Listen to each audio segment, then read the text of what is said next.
Barkanmu da sake haɗuwa. A bidiyon namu na yau za mu koyi yadda ake haɗa ID card. Idan malamin makaranta ne kai, ko kana da wajen aiki, ko kana da ma'aikata, za ka haɗa wa ID card na ɗalibanka yadda mutum zai iya yi abinsa a cikin wayarsa ba tare da kashe kuɗi ba. Da farko idan ka buɗe app ɗinka na Canva, ko kuma ka je ka kalli bidiyon mu bisa yadda ake buɗe Canva, mun yi tutorial, za mu sa link ɗin a cikin wannan bidiyon na description. Mutum sai ya je ya kalla, zai ga yadda ake buɗe Canva. Idan ka shiga ciki bayan ka rajista, za ka to gurin nan template ka danna. In ka danna akan template zai buɗe. Idan ya buɗe sai ka zo gurin nan search 1000 ka rubuta ID card. Misali gashi nan, rubuta ID card. Ka rubuta ID card ka danna go, zai buɗe. Yayin da ya buɗe, mutum zai ga ID card kala-kala irin wanda ya mai, sai ya zaɓa a ciki ya gyara. Bara mu ɗauki irin wanda za mu duba a ciki. To,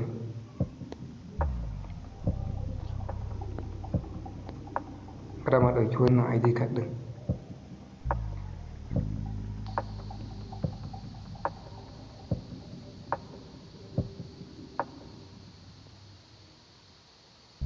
Gashi nan ya buɗe. Nan bayan ID card ɗin ne, nan kuma gaban ID card ɗin. Yanzu za mu canja abin da muke so mu canja. Idan mutum yana so ya sa hotonsa a ciki, taɓa nan gurin zai yi. Ga hoton nan yana matsawa. In ka taɓa, haka danna gurin nan.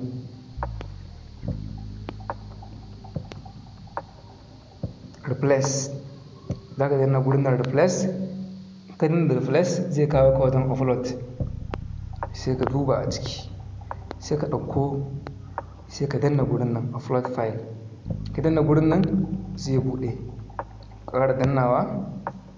Sai ka ɗauko hotonka da kake so ka saka. Kowa ka za ka yi a cikin mutane, za ka ID card ɗin ɗaya bayan ɗaya. Shiga wajen image. Haka. Danna akan image. Mun zaɓi hoto sai mu danna akan shi. Zai kawo. In ya buɗe gashi nan, sai mu replacing, ƙara mai girma. Ƙara mai girma. Gashi nan mun yi replacing ɗin wannan hoton. Daga nan kuma sai mu zo mu canza suna in muna so.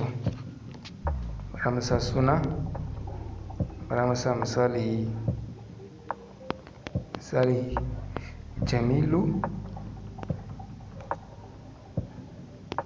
Jamilu Musa. To a zoom. Gashi nan mun sa sunan kamfanin da yake aiki kuma misali Hausa Tech Limited. Wannan shine sunan kamfanin da yake aiki. Shi nan rubuta nan logon kamfani da abubuwansu. Daga nan yanzu mun gama design ɗin gaban ID card ɗin. Sai mu juya baya, mu design ɗin bayan shi. Za ka tura haka, zai kawo ka. Nan ma sai ya ƙara sa sunan kamfani ko sunan makarantar da kake so ka saka a wajen. Misali bara mu ƙara sa sunan kamfaninmu Hausa, misali Technology Limited LMT.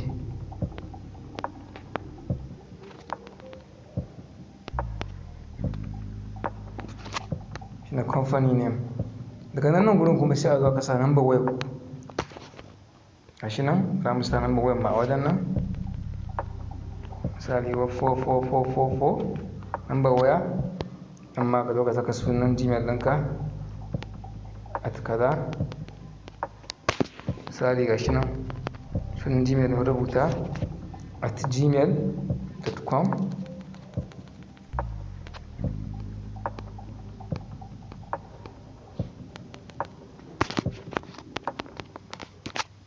Nan ma ka zo ka sa adireshin ku.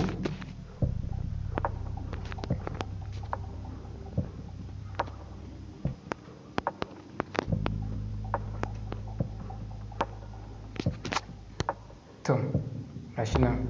Sai nan kuma wani abu da za mu iya yi a wajen nan shine, za mu iya zuwa mu ɗauko wannan abu da yake a baya.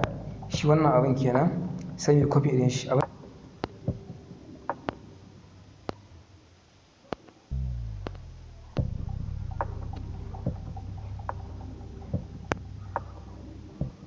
mun yi pasting ɗin shi a nan wajen.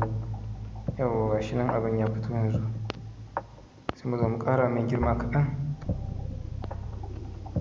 baya da shi. Wannan kamar ba kunne na ID card ɗin namu. Daga nan sai mu zo can ƙasan mu ƙara gyara shi, yi rubutu a wajen test. Sai mu rubuta please return the ID card to the nearest police station if found lost, ko contact this number. Gashi nan rubuta ɗan wannan bayani, ma'ana duk wanda ya tsinci wannan ID card ɗin ya mai da shi zuwa ga police station na kusa, ko kuma ya kira wannan number da muka sa a ƙasa. Nan mu rage wannan abin girma kaɗan, mu ƙara yin ƙasa da shi.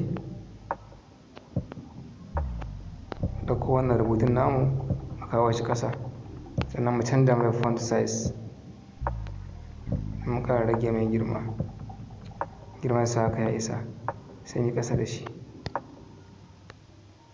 Gashi nan yanzu ID card ɗin nan ya kammalu.